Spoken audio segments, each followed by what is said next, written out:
Learn the art of sleeping. Hi, this week is the last week of this series focused on improving sleep. And this week I want to give you 3 tips to help you develop your ability to relax, unwind and sleep so that you get better at it and consequently have a better quality sleep. Number 1. Many of us struggle to sleep, whether it's to relax at going to bed or to relax during sleep. We sometimes wake up through the night. Many of us struggle with that because we've got so much on our minds, because we're so on the go all of the time. So the first tip I want to suggest to you is to do a good old brain dump before bed. Now this is important because your stress response is a very primitive response, and it's managed by a primitive mechanism that doesn't necessarily realize that the things that you are feeling stressed and strained about aren't life-threatening. And because of that, it's trying to keep you awake. It believes you're in danger. And in actual fact, what you're trying to do is just keep all of those things that you have to do, that deal with the upsets, the hurts, whatever. You're keeping them on the boil because in the primitive mind, it is almost like they are threats and challenges to your safety. So what we need to do is get them out of your head. And as a general rule of thumb in productivity and easing your mind is to keep nothing in your head. Keep your head for simple things like creativity, problem solving, and relaxation and presence, being present in the moment. And that applies so much to sleep. Keep nothing in your head. So do a good old brain dump. My suggestion would be good old fashioned, get a pen and paper, have a journal and just get it down there. Spend 5-10 minutes before. It doesn't need to be directly before bed if you find that the actual action of writing these things might generate a bit of anxiety. Do it earlier, do it a good hour or so, or 2 hours beforehand. But have 10 minutes ritually where you sit down and go, right, what's on my head? And that could be retrospective. What's happened today? I just need to get that out of my head and put it to bed. Somebody said this, I need to put that down, blah, blah, blah. But also the things that you need to do, the things that you are worried about forgetting, or the things that are going to challenge you tomorrow. Get them onto paper, write them down, and then write down what you might do about them tomorrow. Because that way you're putting your mind at rest and kind of saying, here, download, dump onto that bit of paper. And you're freeing your mind up for the actual focus of relaxing and resting. Number 2. Actually practice the art of relaxation. I have mentioned this so many times in both the Daily Sprout videos and the Weekly Radish, but we get out of the habit of relaxation. So use things like guided relaxations, relaxing walks to practice unwinding and not always be doing. Get used to being idle for a few minutes here and there.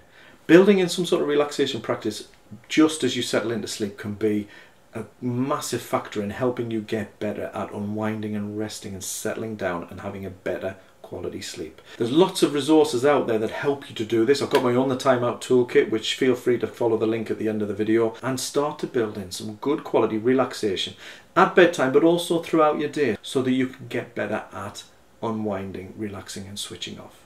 And tip number 3.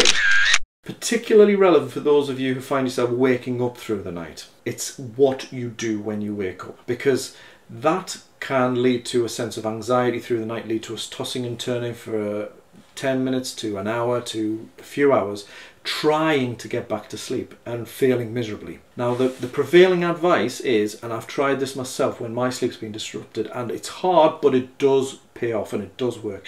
The prevailing advice is not to remain in bed tossing and turning, because what you do, if you find yourself awake for any more than 5 minutes and you're finding yourself struggling to get back to sleep, what you're doing by staying in bed tossing and turning and waiting for sleep to come back to you is that you are associating your bed with staying awake, with that tossing and turning.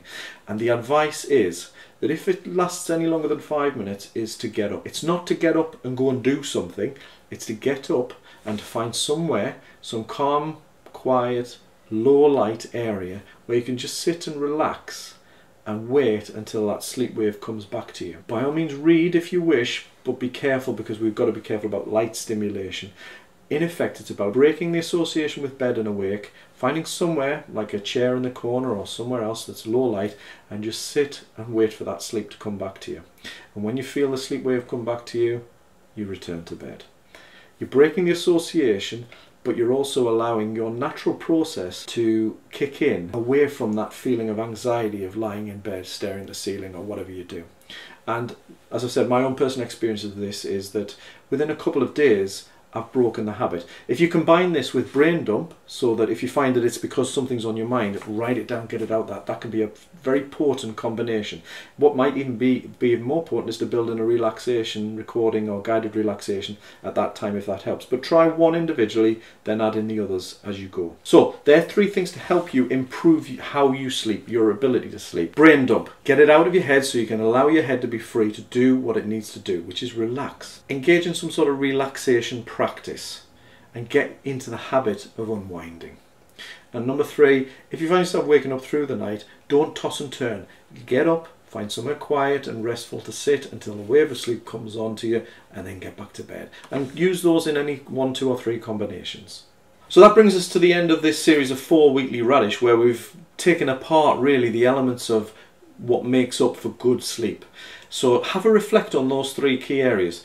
Your sleep environment, preparing yourself for sleep, and as we've discussed today, how do we get better at this relaxation and sleep ourselves. My suggestion going forward would be, don't try to tackle them all at once. Pick one area and pick 1 or 2 tips out of that area to focus on and start to practice and get better at that over the coming weeks, and make some small but significant changes and improvements over the coming weeks, adding in 1 more as you get better at the previous tip, and gradually over time nail this sleep quality thing and get better at it.